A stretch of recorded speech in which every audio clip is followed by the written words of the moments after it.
our approach to bomb disposal has come from Northern Ireland. One of our kind of big rules is that when you go up to the bomb, you go on your own. We call it a one-man risk. But because of the way that we were operating in Helmand particularly, my bleep had to go much further down the road than he had been trained to. And you could be on the job for 2 or 3 hours.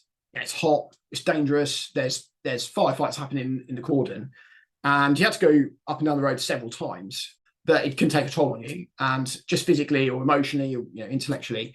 And Muzz, my bleep, he was always ready to go down the road when I was ready to go down the road. And sometimes I felt, I was a young captain at the time. He was a lance corporal, so I was the boss, and I had responsibility to get the task done, and I couldn't do it without him, and he needed to come with me. And I was always really grateful that he was willing to come down the road with me when I needed to.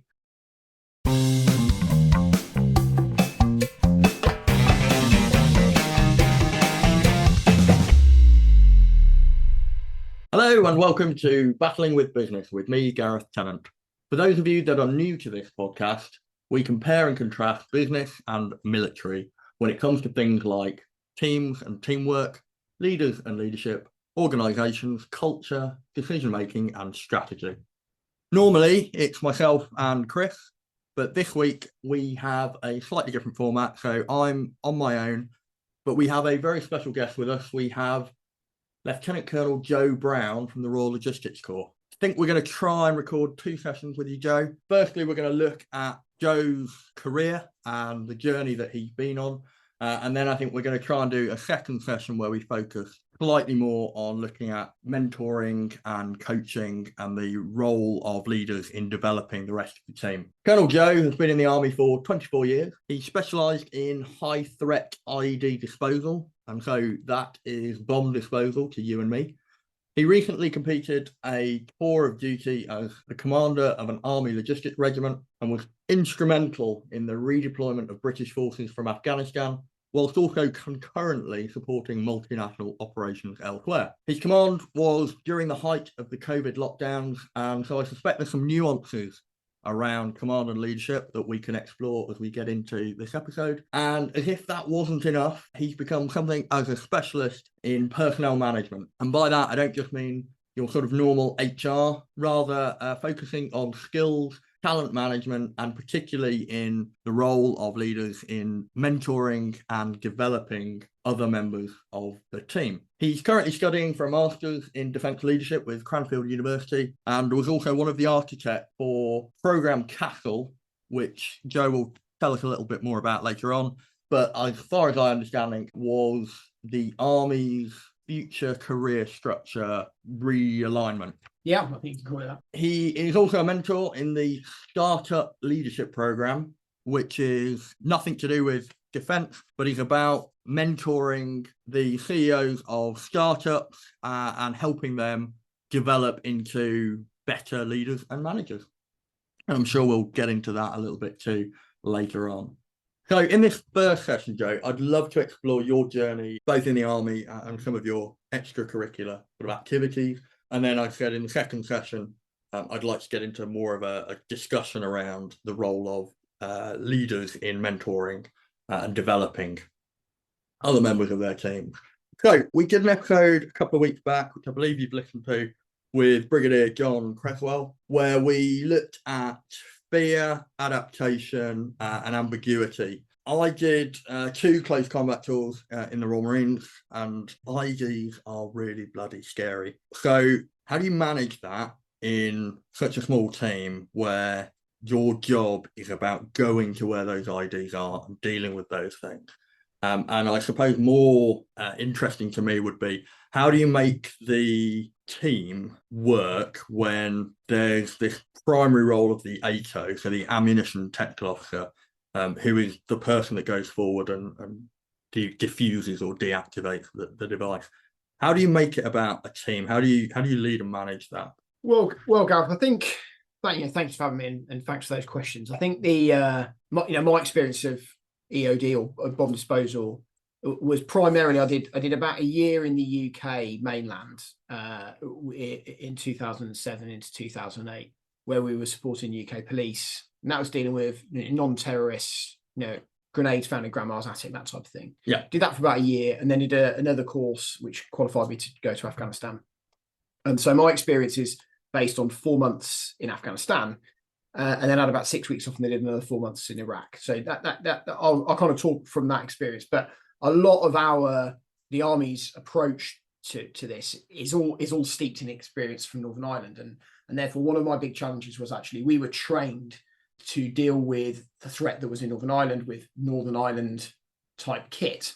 And then one of my biggest challenges actually as a leader was amending my approach and the way the team operated to operate in Afghanistan. So that's the sort of basis of my experience. I think how did I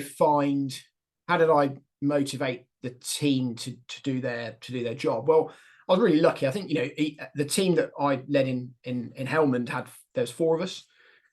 There's me. I was responsible for going down the road and making the bomb safe.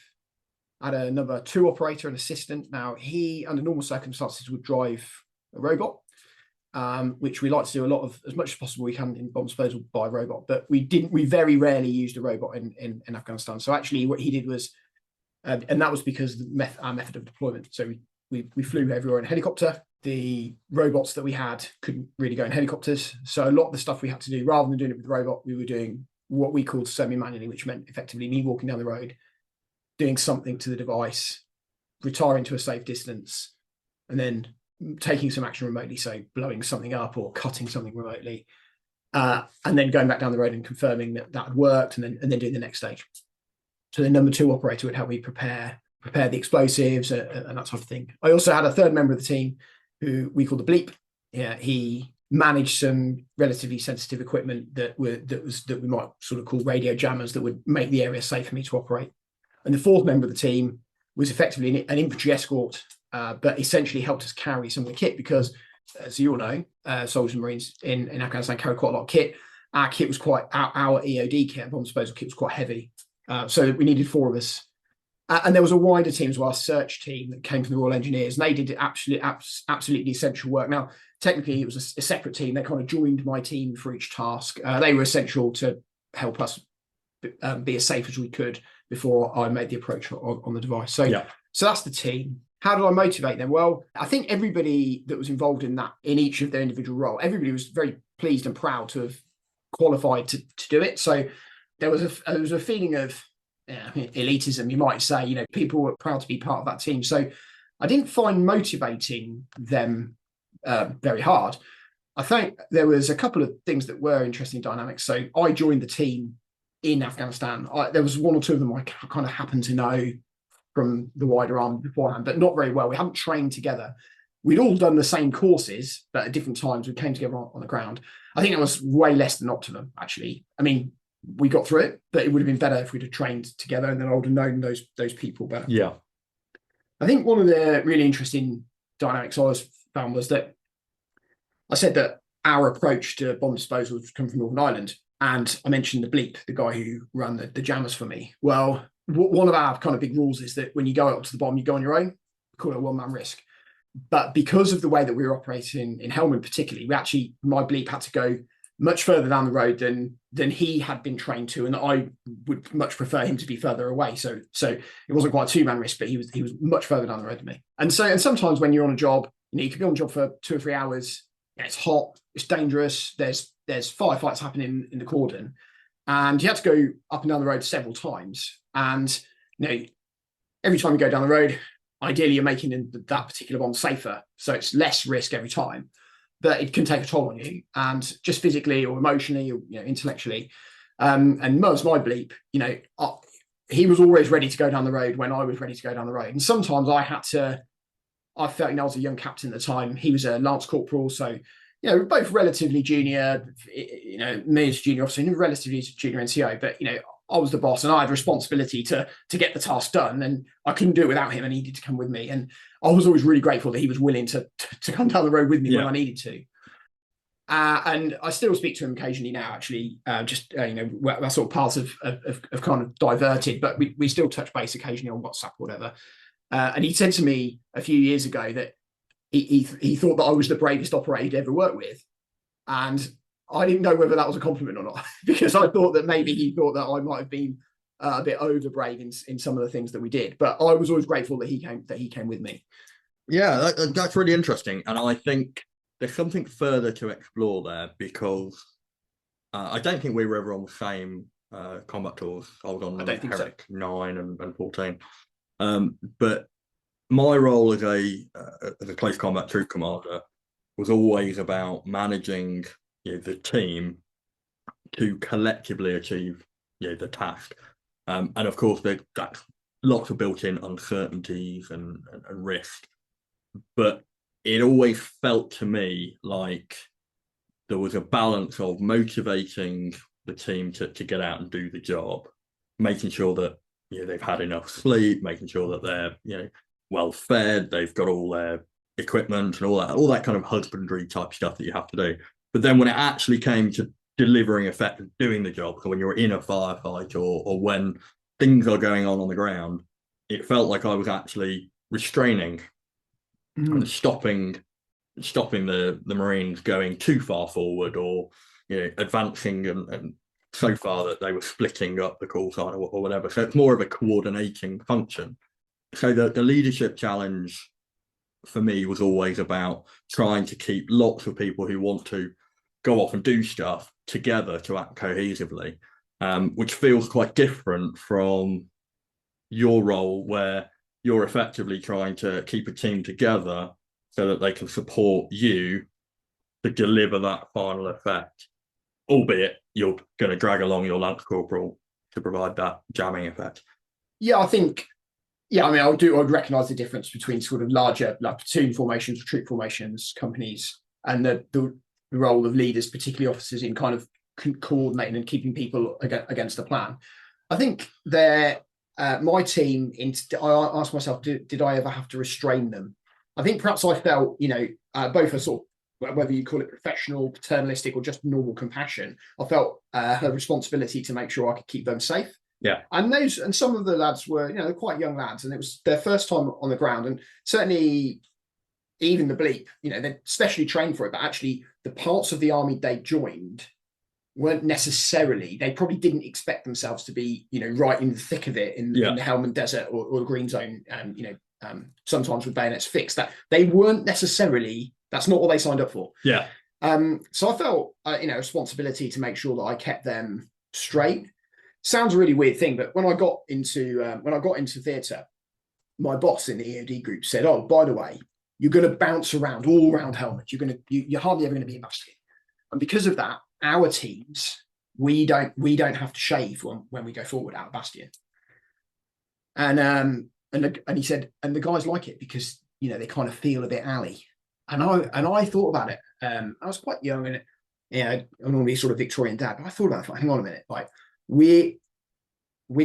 guys are taking their iPads with them, or iPods, sorry, not iPads, iPods with them. So it's not like we haven't got space for our shaving kit.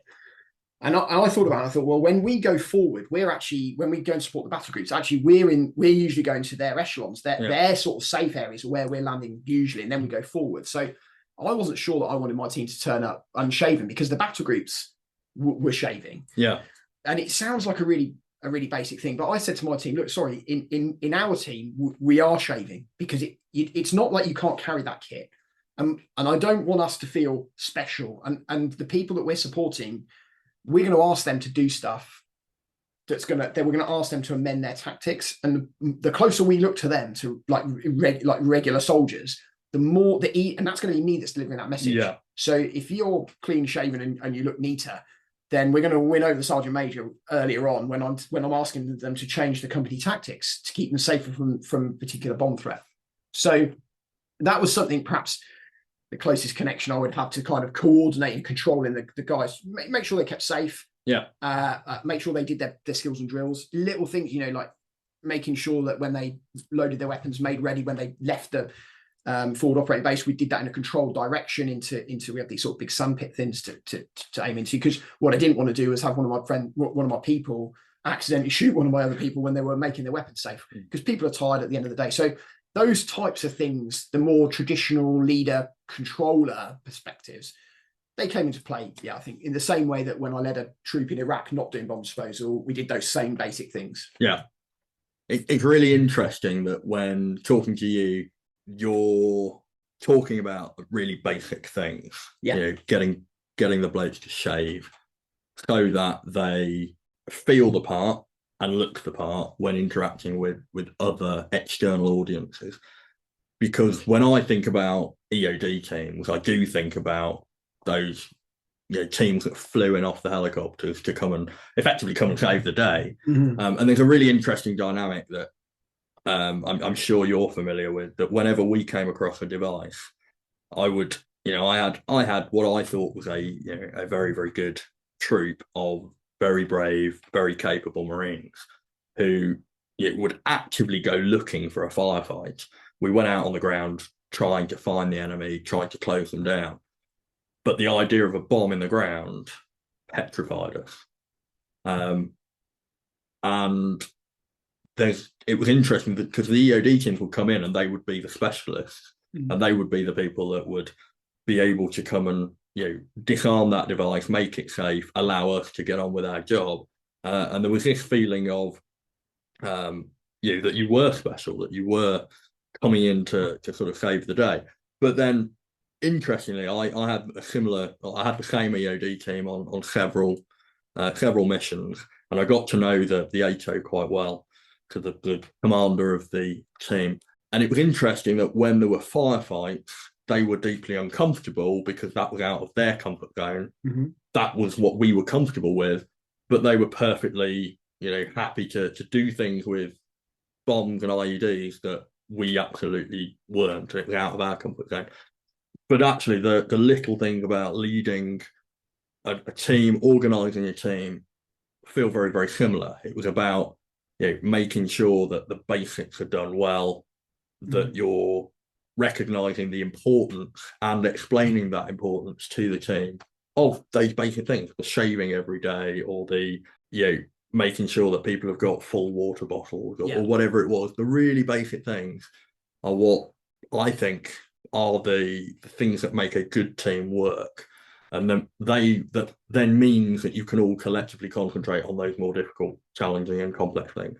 Yeah, I think so. I think there's I definitely recognise that dynamic of, when we were there in our comfort zone, we had a nice cordon around us. We were there to deal with the device, save the day with your inverted comms above your head. But actually, if it became a bit more rowdy on the cordon, and we had to start to, I remember after one job in Sangin, extracting from a job in Sangin, when we were on the job in Sangin, we were raided a compound. That was the company commander said to me, "Joe, what do you want?" When that was, and we'll do it. And then when that was finished and we had to extract, and actually it became it was physically very, very exerting, actually, then that was very much, okay, ATO, keep up, don't get in the way, we're moving, we're firing, you just move within this bubble. So there's definitely a topsy-turvy element of, depending on what the tactical situation is, who is in the lead. But what I did think I'd touch on is talking about basics. So in the military, people got an idea about kind of formal hierarchies, and usually in fact not usually, always, whenever I was in other regimental duty positions as a logistician, as a platoon, as a troop commander, commander of the squadron in Germany, and then when I commanded the unit, I would never myself or never accept from my officers, those officers letting their soldiers call them anything other than sir or ma'am or by their rank. And again, it's a basic thing because it allows the officer to kind of it gives us a framework by which we can maintain leadership and, you might say, discipline as well. In the EOD teams, that everybody is taught from the get-go on the course that whether the number one operator, the person who walks down the road to the bomb, whether they be a sergeant, staff sergeant, warrant officer, captain, or maybe major, and it could be any of those ranks really, they're to be called boss. And one of the reasons, and not sir or ma'am or by the rank. Yeah. And one of the reasons for that is because it's from learning from Northern Ireland, 40 years of history there, was that we've got to get to the situation where in these small teams, if the most junior person in the team, Lance Corporal, sees the number one operator or anybody else doing something that's going to be safely critical, they don't want to have to, in that split second, overcome a reticence to challenge because of the rank. Yeah. They need to be able to speak up straight away and say, stop doing that, it's dangerous, or why are you doing it? And so this was kind of this like a big difference for me in leadership in the big army versus leading in EOD teams, is that in big army, I think boss culture is bad. Yeah. In EOD, it worked really well. And I always said to my number 2 operator, who, you know, his trade as an ammunition technician, he aspired to be a number 1 operator. Fast forward 5 or 6 years, he would be. And to my bleep, who actually also transferred and became an EOD operator later on, I felt that I had to teach them. They were going to learn on courses, but they're going to learn from watching me. And the bleep was quite very experienced actually before he came to work, join my team. So I said to all of them, listen, if I'm doing something that you don't understand or you think that is right, then I want you to tell me. I want you to ask, like, boss, why are you doing that? Because it might be that I'm knackered, it might be that I'm hungry, thirsty, scared, just got tunnel vision. I've used a heuristic, which could cost usually me, because I'm the one that's sort of poking the bomb, could cost me my life, or it could cost someone else their lives because of a mistake that I made. So they needed to be able to speak up and call me out. So actually, I'd like to think they would do that anyway, whatever they call me, but just having that, giving them that sort of freedom of, okay, in this organization, it's fine to call in boss. And actually, I'm sure that in some teams, it actually probably would have been the first name. We stuck with boss, but it to me, it worked. Well, I had a conversation a couple of weeks back with Chris where we talked about close quarters battle tactics of counter piracy. And I made exactly that point. And I talked about when I was doing small team piracy, it was all first name terms, because we were a team of 8 plus a couple of snipers who had to rely on each other. And, you know, from your experience, you'll know that when you're going through CQB, anybody can be at the front of that stack at any time, and they call the shots because they're the person that can see the clearest view of the threat, and also are the person that's most in the firing line.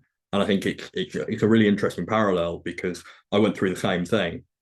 You know, as a troop commander of 30 odd Marines, you know, very aware of having to maintain that authority, even though I was 21 and I had, you know, a sergeant in my troop who was, you know, in his 40s and had 15, 20 years more experience than me.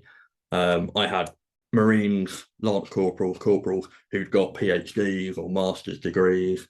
So, you know, there was no clear educational sort of authority. It was all down to the job that I held as a troop commander, and therefore, you know, things like maintaining, you know, the rank and the acknowledgement of the rank is really important. Although at the time, it can feel like you're being a bit supercilious.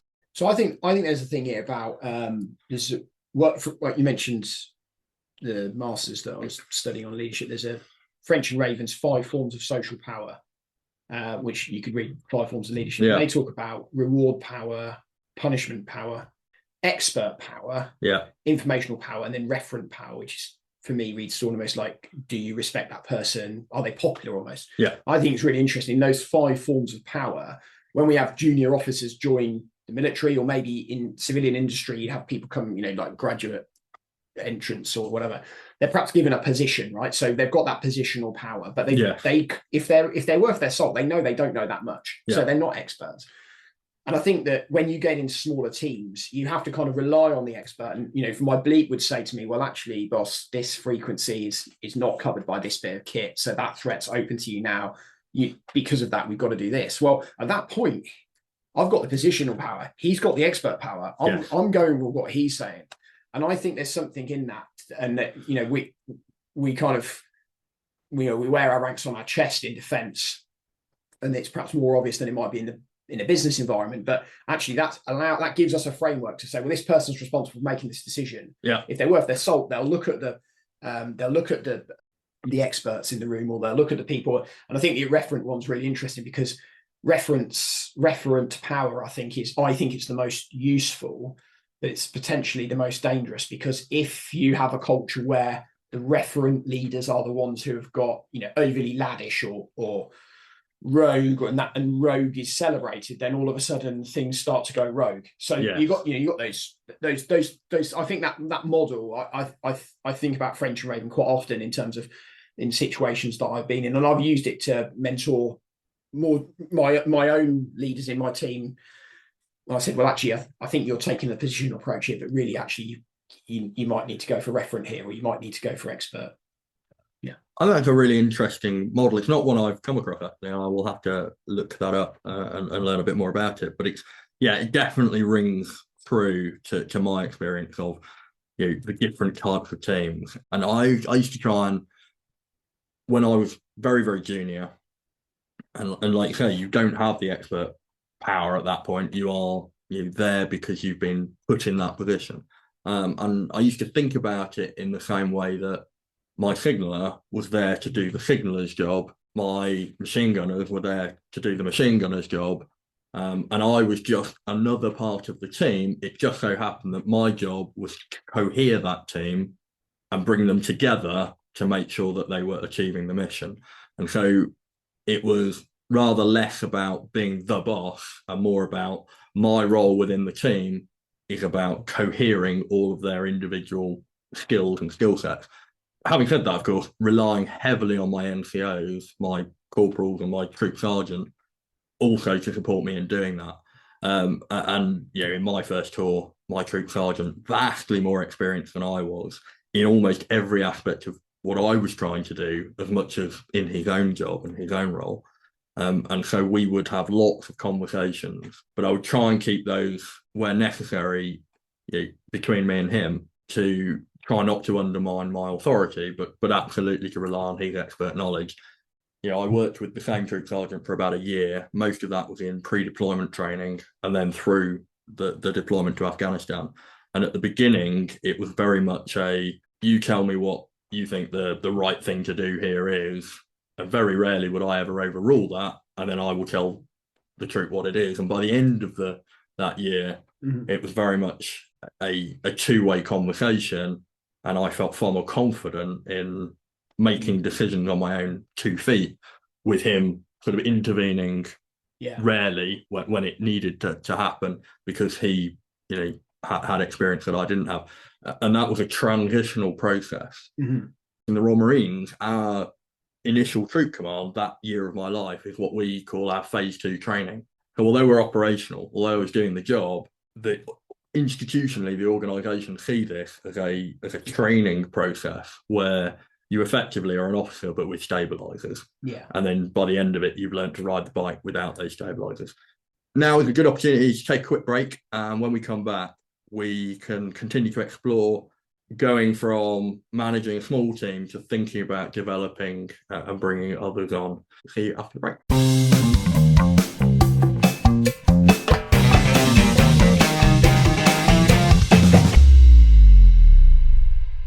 Welcome back. So before the break, I was talking with Lieutenant Colonel Joe Brown from the Royal Logistics Corps about nuances of being an ammunition technical officer in counter IED, so counter improvised explosive device, small team leadership. We were just starting to really get to Joe's other passion, which is managing people and developing people within teams. So I think firstly, can you tell us a little bit about how somebody that joined the Royal Logistics Corps and became a bomb disposal expert specialises later in their career in sort of personnel management? Yeah, sure. So I think this kind of 2 strands to it. So for logistics officers, we're going to spend, if we're lucky, we're going to be a troop commander. I did a second troop command tour as a when I was doing bomb disposal. Then we're going to do a senior captain's appointment, so adjutant or regimental ops officer, each one of these being about 2 years.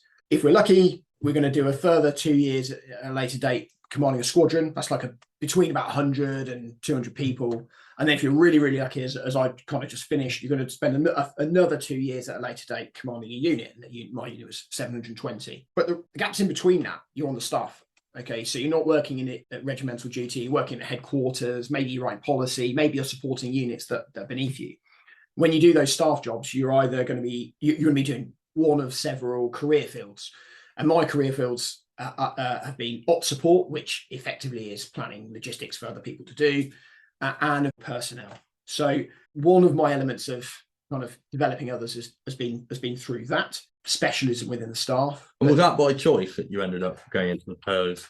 A certain amount of choice. Yeah, I mean, so I became a unit adjutant, which runs discipline in a unit. It's got a kind of certainly informal, some would say it's formal position of mentoring over the junior officers in the unit. You don't really command any, but you're kind of figure point for them. You are the most senior junior officer in the unit.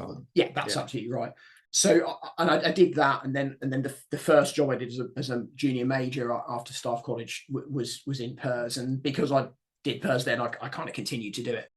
In those roles where I've in PERS, or when in those slightly more senior positions when I've been in regimental duty, this idea of kind of mentorship and developing others, it's only the decent thing to do. I was invested in by my own seniors. I remember when I was invested in, and I remember the individuals, and I've remained personally connected to those individuals when they've invested in me. I kind of felt it was only right to sort of pay it forward. So even on just a sort of basic human level, you want to make sure, I was looked after, I want to make sure others are looked after.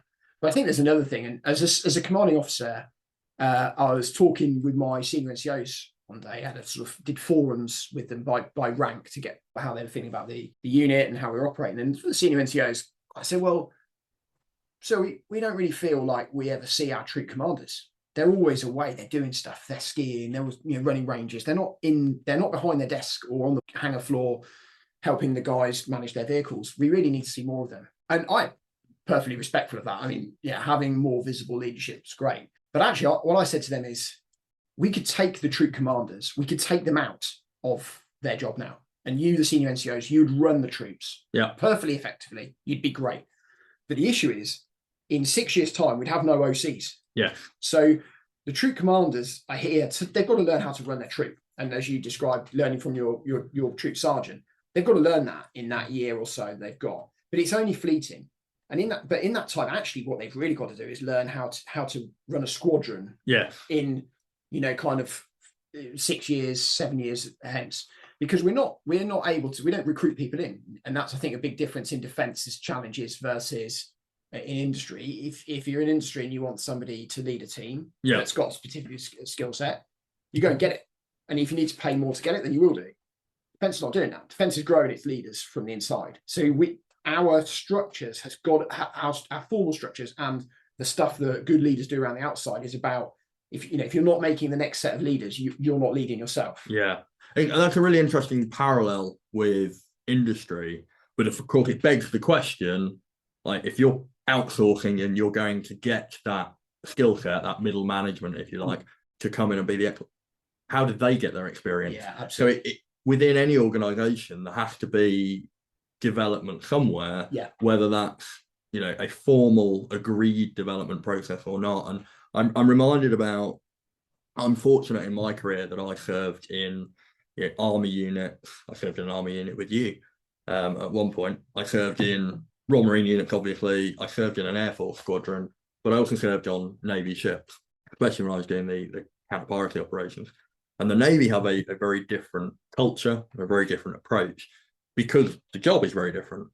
But it's really interesting that you're in the Army or the Marines, you're given that initial troop command, where, as you say, the senior NCOs, the sergeants, could probably, in most cases, do it absolutely with their eyes closed without the troop commander there. And in fact, it's probably slightly easier because you don't have that dynamic of, well, they're the boss, but I'm the man or woman with the experience. But it's really important in developing that junior leader, that junior officer, so that in 5 or 6 years, when they come back as a squadron commander or a company commander, they've developed through experience, by doing and learning on the job. And of course, you're always managing ever bigger groups of people, and the mistakes you make early, the ramifications of that are mitigated. In the Navy, you don't really get that. So they have what they call divisional officers, but they're effectively administrative managers for a smaller group of people. But there's only one person who is the commander of that ship. And unless you're fortunate enough to be the commander of a quite a small ship, and therefore do it at a junior rank, your first opportunity for command might be quite late on in your career, which would be the equivalent of you being the CO of a unit, of a regiment. And I've seen Navy officers who on paper, very, very capable, intellectually as capable, as have as much intuition.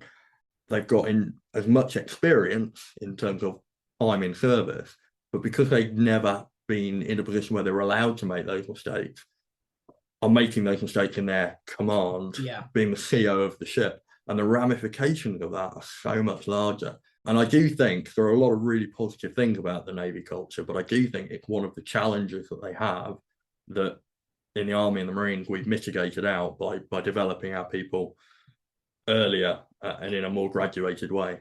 Yeah, you could see how that might lead to more senior people being like risk averse because they don't know necessarily how they're going to deal with failure themselves. Yeah. So the idea of failure, I think I was talking to a group of majors just yesterday actually at the Staff College about some reflections on leadership, and I was sort of saying that in every job I've had, I've fessed up to my boss at some point and said, "Hey, listen, I've messed up here."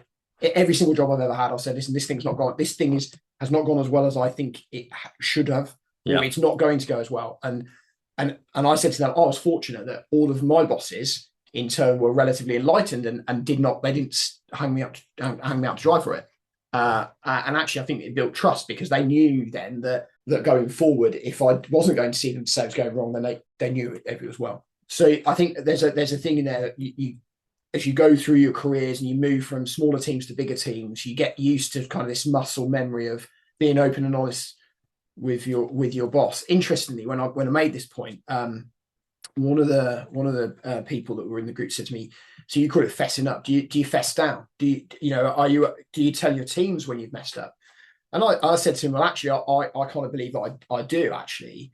I think there is a balance. You don't necessarily want to bore them with all of your shortcomings. Your dirty laundry. Yeah, but it's an interesting balance. I do think that as business leaders and military leaders get used to leading, Gen Z or whatever you want to call, the younger members of the workforce, they probably expect and accept a bit more authenticity, a bit accessibility, maybe even fragility.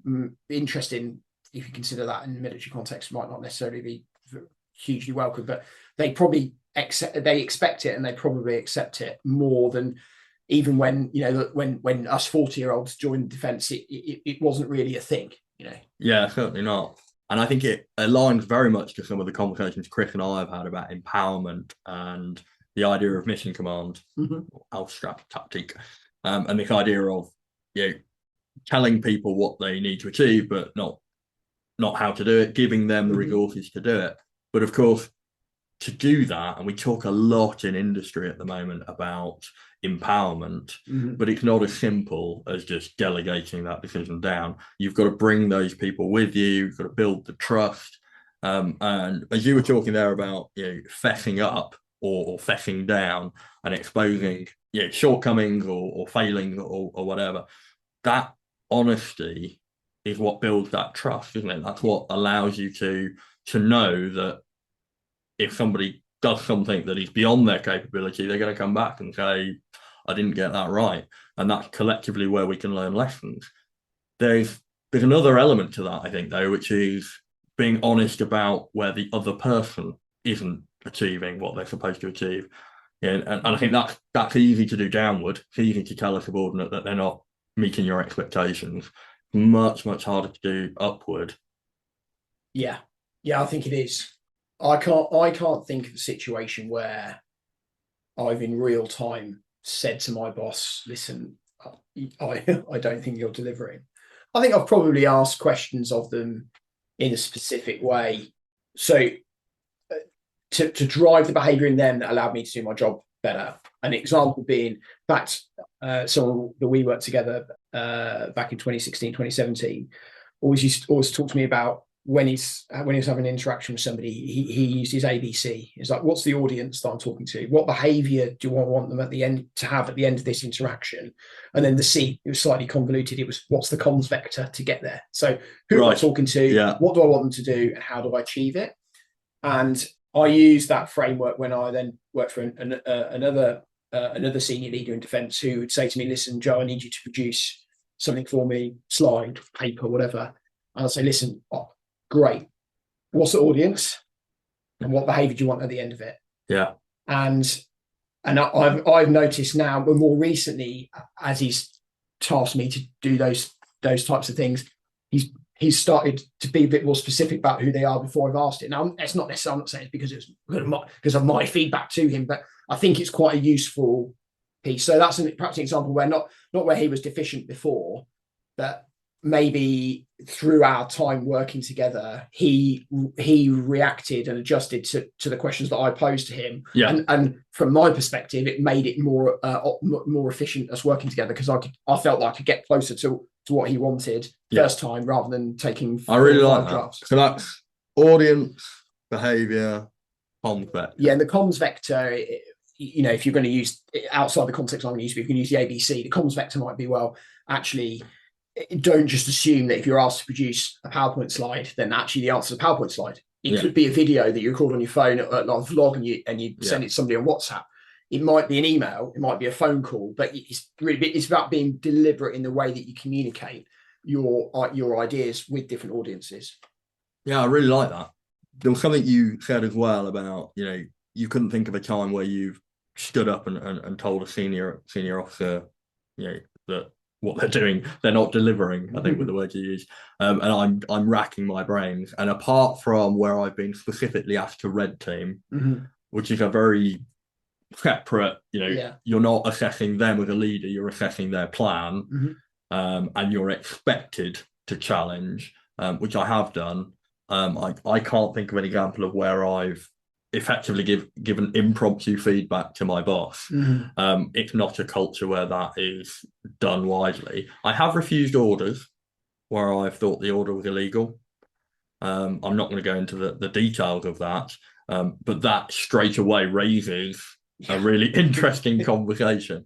That's a comms vector in its own right. Yeah, absolutely. And in both cases, I was on the other end of a radio, and so you couldn't have the face-to-face, but the face-to-face happened later. And actually, very pleasingly, in both cases, the individuals concerned listened to my point of view. We sat down and discussed why I thought it was inappropriate, what they'd asked me to do. They explained why they'd asked it, why they thought it was appropriate. In one case, we agreed to disagree, but take it no further. And in one, actually, they conceded that what they'd asked me to do was probably the wrong thing. We both learned quite a lot. And then as an organisation, we learned because they had the humility to air that, which goes back to what you were saying earlier about sort of fetching downward. Yeah. He not only let the rest of the organisation that he was commanding know what had happened, why this dispute had taken place, and what the sort of consequences were, but he also raised it in the report going up to higher headquarters. And I was very pleased by that, because it showed a level of humility, which is absolutely what is required if we're going to collectively learn these lessons. And that builds trust in the junior person to see that the senior person's responding to it. Yes. I think I was thinking, as you kind of summarised my view on that, not calling out somebody for not delivering, that whilst that's true, I don't really think I've had senior leaders that have not delivered. I have offered them, feedback, if you like. Yeah. And often I've found that I've done it when I've offered them a perspective. I'm a middle-aged white male, and I usually work for middle-aged white males, right? But if I've been in group settings with a senior person and there's been more diversity in the group, there's been a couple of instances over the last 5 years that I can think of where I've offered a view to my boss, whom I happen to be like the most homogenous with, if you like. I'm like closest to them in the group in kind of maybe cultural background or whatever, and say, listen, I understand what you're saying, but I actually think that some of the other diversities in the group might not necessarily feel as empowered as you think you are empowering them with. Yeah. And actually, and sort of variations on that theme, whenever I've done that, actually, I've found that's been, and I've just been blessed that they're enlightened enough to go, oh, right, okay, I'll take that. Joe might be junior to me, but actually, Roger got it. And I think they've subsequently modified some stuff. I think there is definitely a sort of external perspective on the military that it's very rigid, it's very hierarchical. Discipline is what holds it together. And in fact, one of our listeners gave me some feedback and said that they got into a discussion with their other half where they'd had an argument about whether military leadership verges on indoctrination. But John Creswell picked up on this a couple of weeks back, where he said actually there is this external shell that is very, very rigid and very structured, but internally there's a lot of dynamism, adaptability, and I think whilst you're entirely right, we are an organisation that is particularly old, white, and male, which comes with its own challenges. From my experience, certainly there is a lot of willingness to take advice and learn, and I think one of the things that I don't see so much in industry, and I do with some organisations, but collectively as a whole, there is far less time given to organisations self-reflecting and trying to create those communication bridges between subordinates and superiors so that you can have those honest conversations, fessing up and downward, as well as providing that feedback up and downward. I think that's probably a really good time to stop, and we're going to have you back for the listeners next week, where we can get into this in a little bit more detail about how you create those conditions so that you can develop, mentor, and create those cultures for really effective, adaptable teams. Thank you for giving up your very valuable time, but thank you for your views, because they're really, really valuable. It's been really interesting. Thanks for having me. Brilliant. If you liked what you've heard, please tell your friends. Please like and subscribe. It really helps with the algorithms, and we're trying to get this podcast to as wider audience as possible. We'd love to hear your feedback, your comments. If there's things you've agreed with, disagreed with, we'd love to hear your stories. Please do send them to our Twitter handle, which is Battling with Biz. That's Biz with a Z. But for now, though, thanks very much. Goodbye.